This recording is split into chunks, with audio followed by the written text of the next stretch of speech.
Okay, hello and welcome to Friday afternoon with me, Farzana from Ethical.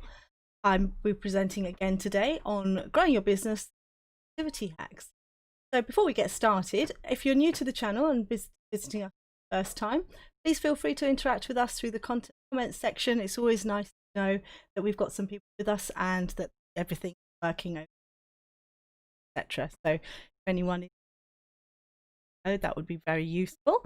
For those of you that are regulars with us, thank you so much for again committing to us and very precious time. Really do appreciate it. And irony is about productivity hacks. So I hope that you'll be able to get out of today's presentation. So crack on. So being busy versus being productive. I don't need to tell you, I bet you are as busy as the next person. Are we really being productive? I know that lots of people say to me, oh, Farzana, you know, you're always rushing around, you've got so much on, you're always so busy. And inside, I'm normally smiling. They don't know that I am. Everybody thinks I'm busy from the hat they see me wearing, from the side of me that's presented to them. They don't realize that it's actually lots of other things going on. Over recently, talked about some all take up there. But actually it's about being productive. So we are all guilty, I think. I've done a basically really distracting multitasking. Fun. Just have kind of octopus going on with lots of different I must have that last night, also cooking the dinner, trying to drain the pasta to serve it up to my son. Quite a lot going on, but it all needed to happen before 8 o'clock when I was being reactive and not proactive. Now that's another one. We are very good at busying out with dealing with all those bitty things that have landed on our. I think the biggest time sucker there probably answering emails first thing. When we wake up and first log on to our email, if that's our habit, of course, we don't know what's going to be in that inbox. There might be something very quick in there. There might be tension. But our habit tends to be that we'll start dealing with all of it straight away. But actually, if we were to change our mindset a little bit and decide that actually I'm not going to touch my inbox, I already have my list from before. I know what I'm going to do first thing. Ready in my email. You'll probably find that your productivity will come on to that. Now, jumping from task, that's probably, again, another way of very busy, not necessarily. And it's easily done. If you're in a busy office, the phone's going, again, emails are pinging, team members are wandering around wanting more input, it can be really easy to be distracted from.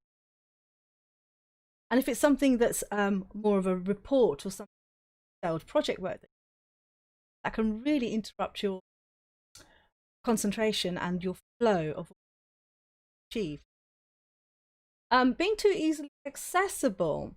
Now, this is something that Azar and I regularly discuss.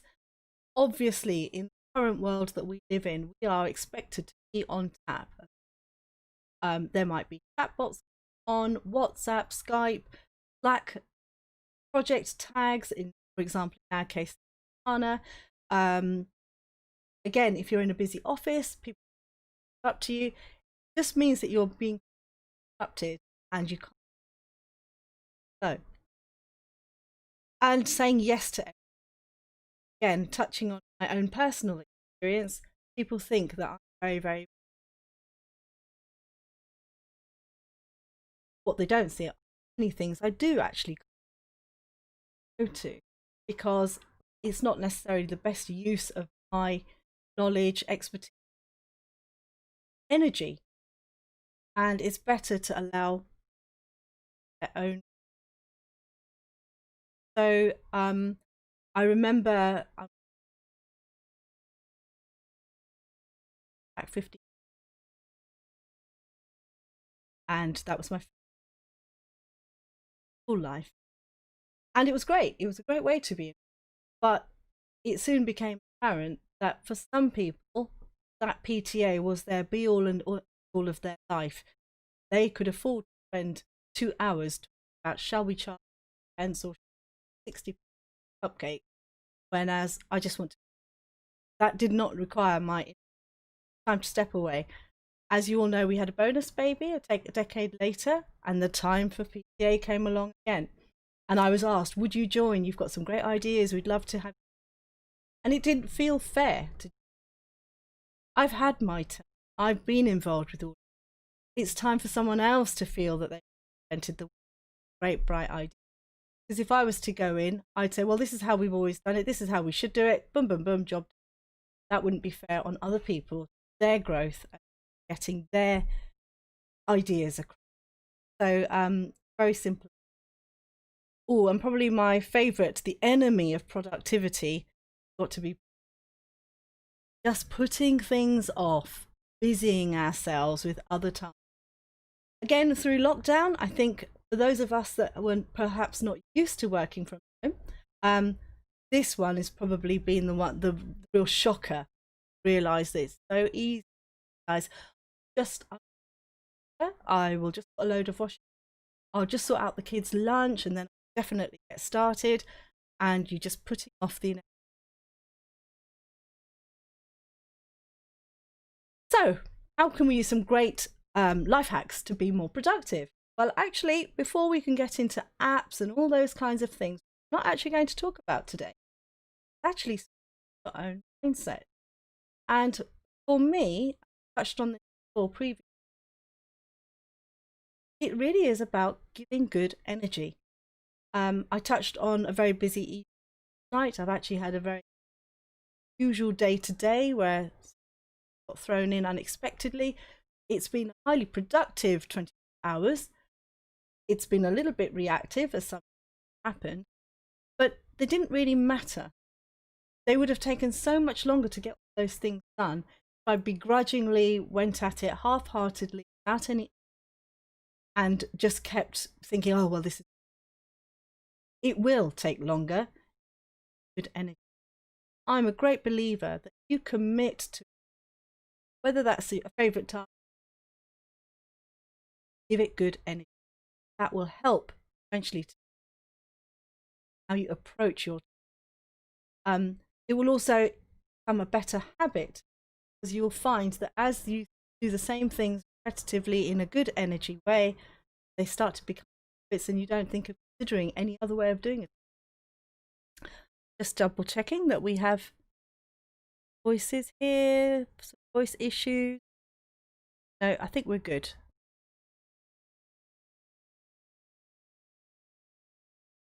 On to the next. I've got 7 points for you today of my favourite product hacks. I'm just going to talk through them. So a light-hearted touch with a serious note Friday afternoon. So I'm sure lots of you have seen, start early, most productive part of the day. You don't get interrupted. Nobody's on their email phones yet. You can get so much more done. Well, that's absolutely fine if, like my husband there, who has always been, loves getting up, is now currently, it's now 4 on, but he's already been up 12 hours. Recently lengthened it at the beginning of the day, shortened at the end of the day to actually start waking up. Personally, I am. The later it gets, the more alert I become. So I did actually finish quite late last night, at 1:30 before I logged off, because I'm raring to go. So just because you're told on productivity hacks, start early, well, actually, I'm a great believer. Work with your own body clock. Work with your natural preference. And for me, that's working late. Ask me to get up early, get it. Life-changing, I'm well considered. But stay late. Yes, it's true. Those one of my reasons for liking working late, and there's reason for very early, that there aren't distractions. Some of my most productive work can be hours. I feel as though I get a whole 8 hours work done, perhaps 3 hours. Normally there would be distractions and interruptions.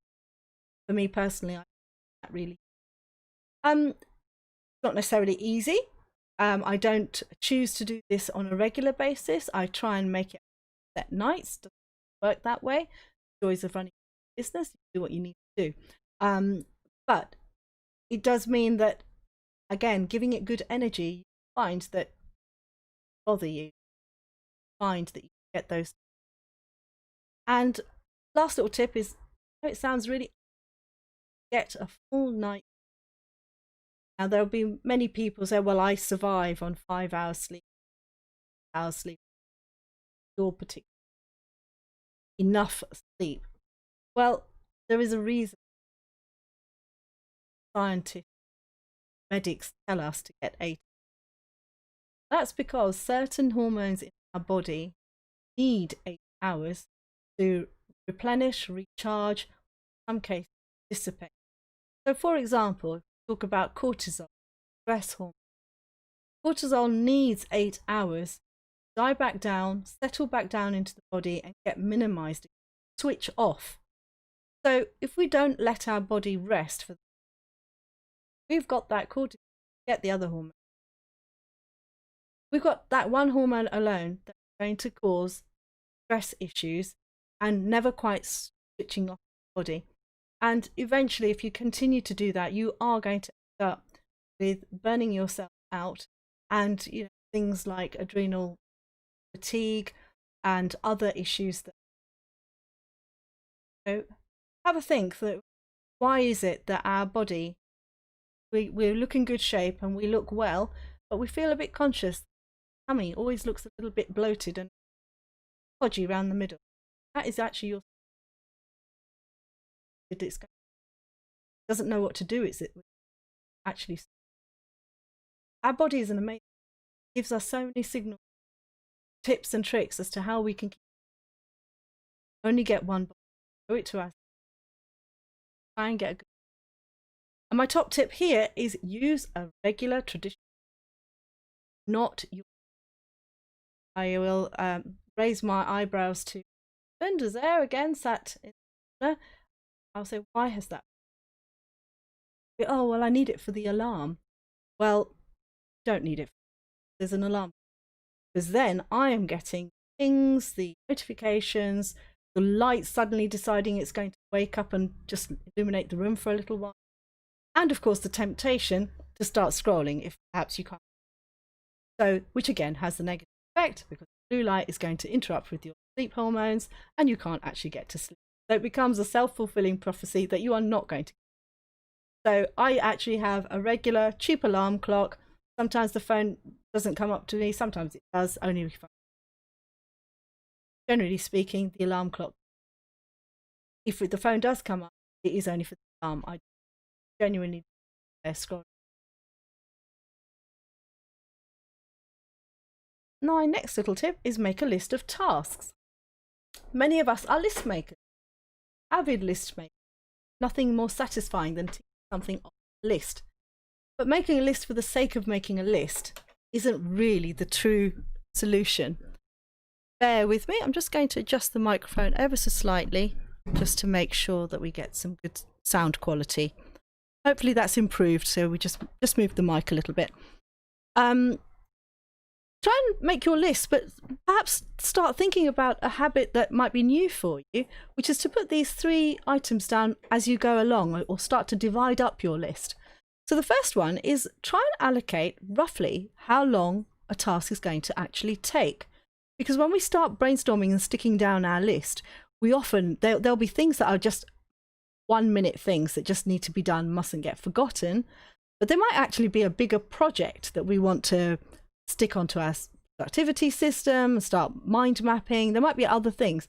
That's clearly not a 1-minute task.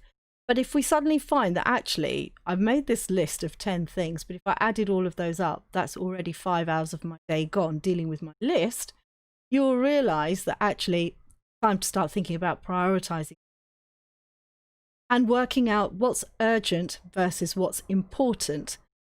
In time, as you systemize your lists and start to work more efficiently, hopefully nothing should ever become urgent because you will be dealing with all the important things before they become urgent.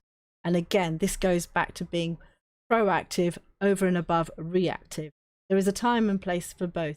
But the more proactive you can organize yourself, the less urgent things become, the better the habits become, the more efficient you become, i.e. increasing your productivity.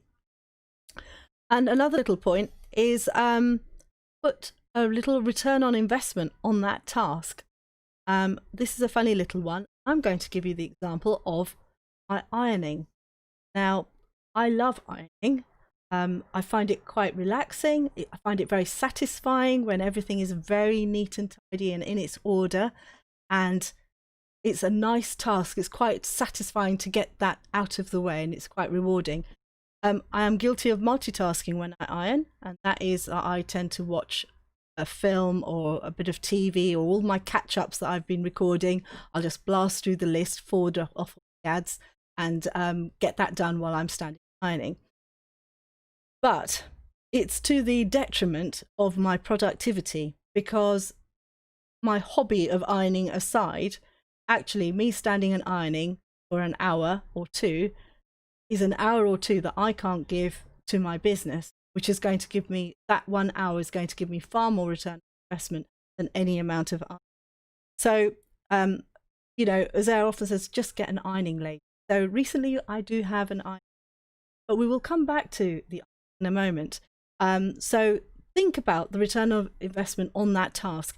And of course, anything that is actually going to generate income, that wins over your list every time, because that's something that you're focused on. Otherwise, again, we're being busy without being productive. We're going to come to the ironing again. Should you complete your task in task order or favorite, least favorite order? So I used to do this when I used to stand and iron. I'll pick up an item. I won't do that one. That one's really hard to iron. Oh, I don't like to do that one. I'm going to.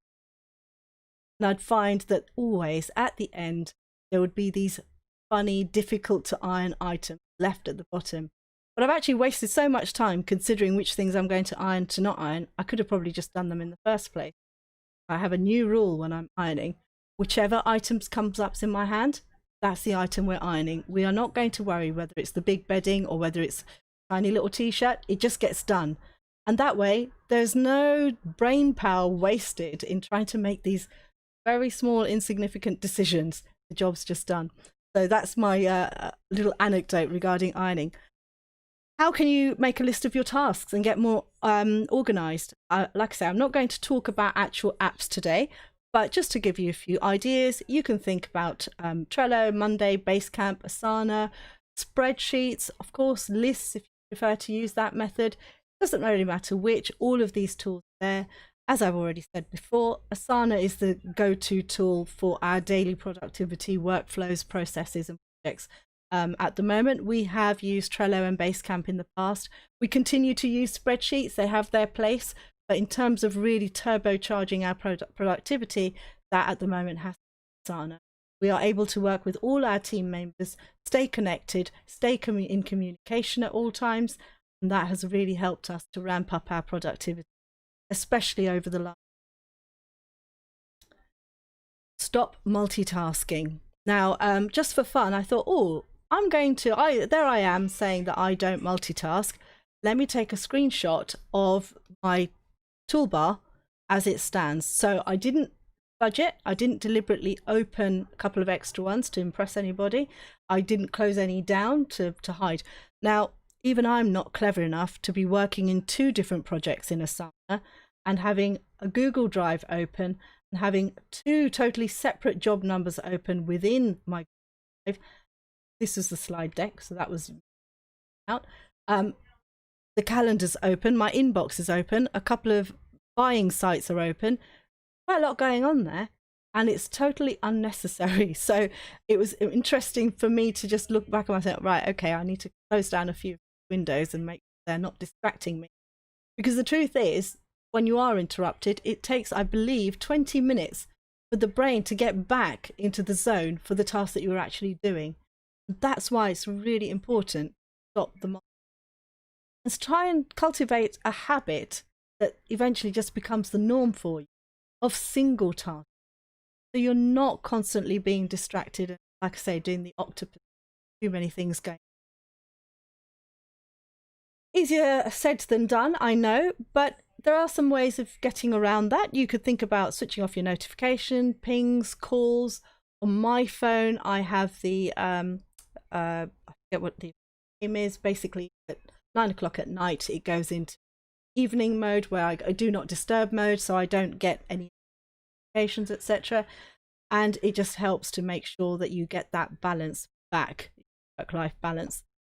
You might even consider practicing mindfulness or meditation. And again, there are a multitude of apps. It might be Calm, Headspace, numerous others. You might just go for a guided meditation on YouTube. So, one of the things I do is I just choose healing music, which has got 3-minute timers on there, so I can focus on chakras and do my meditation. I found certainly at the beginning of lockdown, when I was practicing meditation daily, only for about 10 minutes or so, I did feel different. My energy was better, I felt calmer, I was able to deal with all the stresses of early pandemic days when we were all adjusting, changed workloads and changed home life, and it really would set me up for the day. And it's something that if I don't have, well, the joke is that if you've got time to meditate, you should meditate for minutes. Don't have time to meditate, you need to find that actually your productivity go up. Okay, delegation. So we're back to my ironing again. Only allow yourself to do those tasks that actually generate income. So much as I say, I find ironing weirdly therapeutic, it's not actually generating. It's time to delegate that. So off it goes now, lady, and fabulous job. She does a great job. I don't have to whinge of jealousy that I'm not. Let her get on with it. Now, the false economy one, that's saving money and trying to do it yourself. So it's very easy to say, well, by the time I find someone or train someone, I'll just have it done. It only takes 5 minutes, it only takes 10. Or I could save that money because why should I pay them X amount of pounds? Or I could do that myself and I would save it. You're actually not saving anything. We have a saying in the UK, penny wise and pound foolish. You're so busy saving the pennies, you're not thinking of the bigger picture. And this is why it's important that if you start to delegate, you will see that your productivity is up. Now, again, back to my hats. How do so many different things get done? Yes, I have to do things, but I am so fortunate to have an amazing team behind me, whether it's in my community role as mayor or whether it's in business with my team I am working with. They are so supportive and just get what needs to be done. And I would like to think that I spend time and energy with each of them individually, not quite on a daily basis, but by just checking in with what's going on with them in their lives, supporting them, having some empathy of what's going on. Because the honest truth is, and it's very humbling from my team, is that they are ready to work whenever I ask them to work. I don't abuse that. I don't expect people to work out of hours or at weekends. But should I pick up the phone now and pick up to any of the team members, I know each of them, even though we're rolling into the Friday, they tell me what you need done. Not a problem. I will get it. And I'd like to think that comes from mutual respect of each other, not trying to do their jobs for by saving money, but by actually allowing them to. It frees me up to be productive. So, like I say, just think about that in your own business and see where you might be able to delegate certain, whether it's the ironing, whether it's the bookkeeping, project management even. No reason why it's done. And then a last little tip is picking the right people and try and pay as much as you can afford. Now, certainly in the UK, and I suspect worldwide, it's almost an employer's market right now. There are so many people who work. Again, certainly here, we are hearing on a daily basis the job market just changing and people coming out of work, unfortunately. Retail sector, hospitality sector, arts, office work, the economy, unfortunately, thanks to COVID, is shrinking. But that does not mean abuse as an employer the people that you choose to work. Pay a fair pay for a fair day's work. Use that as your motto, and it will always stand you in. Like I just said, you will find that people will want to work because you are fair to them and not taking advantage of, especially at the current situation. So how do you find these people? It could be, as I'm sure you've all heard of, Upwork, Fiverr, using virtual assistants, using apps. Pay for an app. You've all seen it. Facebook. What's the free app to run such and such in my business? Well, it's free for a reason. It's probably not that good, or it'll hook you in at the basic level, but you're going to have to upgrade and pay eventually. It's, again, a false economy to think that the free is necessarily for you. Not true for everything. That's not knocking the free. I often use Canva, the free model, for my personal life and bits and pieces, daughter's birthday invitation, whatever it may be. But that would be a false economy to think, well, I'll carry on using the free model for business tasks. So we always have the paid model for all our apps, because that is giving us the maximum flexibility, productivity that. And again, I've just jokingly put domestic help, because that frees you up, get more done. Oh, I see the time is marching on today. Sort out your processes. Now, this is actually linked to number 4, and it's about organizing all your tasks logically so that they can be followed by whoever picks up those tasks. I'm going to talk about my ironing lady again. So, of course, as I say, I love my ironing. But if I just gave my lady 5 bags of ironing and just dumped a whole load of hangers in a bag and said, right, off you go, get on. She doesn't know which ones I want hung up, which hangers to use for myself, for the little one, whether I want those particular items folded or hanging up. These are all tasks, actually. It's all part of the process. So I quickly bag everything up. I put a marker as to which hanger needs to go for which particular bag so that she knows how to do it. And last week, everything came back and everything went straight back into the wardrobes, all in all.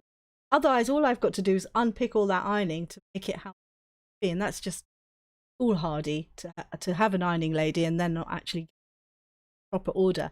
So again, in your business, the same thing. You need to sort out your processes before you can do the delegation. Again, if you've got your processes sorted out, your business should be able to run, whether it's unplanned or planned absences. Of course, holidays, you'll be able to take those because your team should be able to manage if your processes are in place. Should the worst happen, we had a blip this morning where we unexpectedly both needed to go off for a couple of hours. It didn't matter because everyone already had their tasks. The systems are there. It didn't even matter that they didn't know we had to go off for hours. Everything is still running during the day like clockwork. You can also consider automating your repetitive tasks, and also eventually your process will have your team expand. Again, I've touched on this on previous weeks. If the system's already in place, I don't see my team staying put, just repeatedly doing their tasks. I would like to think that through mentoring and growth, they will eventually become the heads of their departments, passing on those skills to the teams. And it will just mean that if everything is systemized, that's so much easier to do. And my tip here is to do things like set up your how-to training guides. It means that people won't bother you with, how do I do this? How do I set up something, for example? We've already got the training manuals there. All they need to do is watch the relevant video. Of course, we're into video, so everything's done by video. It's highly visual. We can explain clearly where we're up to on a screen, and the team can then there. And then we come to get some fresh air. So what does that do to us? Obviously, we can feel energized just being out in the fresh air. It gets our endorphins buzzing and really gets the right hormones buzzing around for us. But also, changing location can help you to feel energized and change your perspective. You can use apps, etc. Track your steps, for example, to see how far you've walked each day. For me, that's become something that is a habit. If I get to wear my Fitbit, I get very annoyed because I can't track how many steps I've done. So I really do make an effort to keep movement just going to give you something to think about. Are you a person, when you walk into a meeting, that you always gravitate to the same seat? If you do, your perspective will always be the same. So when I go into meeting, I don't have a set plan in my mind where I think I'm going to be sitting. I mix it up a little bit. Interestingly, you do get a different viewpoint just from where you're sitting. You're seeing different in a different perspective. So if you're brave enough, and you're a creature of habit, I'm going to ask you to experiment the next time. Could be a long way off with COVID because none of us are allowed to meet. But just give that a little try and see what that does to your energy and how you feel. And then finally, expressing gratitude. Now, we are very good at beating ourselves up about the many things that we didn't finish on, things that went wrong in the day, the things that keep us stuck in that negative loop of that push my buttons, I was triggered by that, I didn't get such and such done, they annoyed me. Well, actually, try and just give some gratitude. Thanks at the beginning and end of each day. Thank you for everything that you've managed to accomplish. What you haven't doesn't matter, that can wait. But you should try and gratitude. You can choose the outcome of your day. A gentleman yesterday looked out the window. It was a very wet and windy kind of a day yesterday here in the UK. He said, "What an awful day." And I said to him, "No, not really. The day is what we make of it." Because actually what's awful about it, it's just the weather. And that can be reframed, as I've said in the next bullet. What's awful about the rain? We need the rain. It washes down the plants. It nourishes them. Gives everything an air of cleanness when it stops. So it's all about how we might be framing something, actually give us a positive outcome. Weather is the weather. We can't change the weather. So what if it's raining? And as you all know, I normally start with wins of my week. This week I deliberately didn't because I was saving it for the. And you'll find that if you do start to keep a wins log, it's amazing how you start to realize how much you have to be. And so I make that a habit now. Just mentally, sometimes write them down, normally just end of the day, park up my day and say, yep, actually really well. And that for today is everything.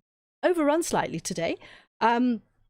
Next week I'm going to be talking about productivity the appy way, all about apps and how you can use them more effectively in business. Sorry about the cheesy line. I couldn't resist when I was putting these slides together. So I do hope you'll be able to join me next week, where we will talk about some specific apps and how you can apply them in your business. And of course, as always, thank you. Thank you for giving up your precious time today. I do hope that this has given you something that's going to allow you to focus on yourself and work on your business rather than working in your business. We do enough of that as it is. Stepping away a little bit and refocusing your energies may just give you that little productivity, hopefully your business growth. So thank you once again.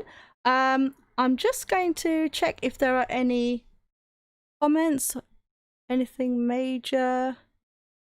I have one question.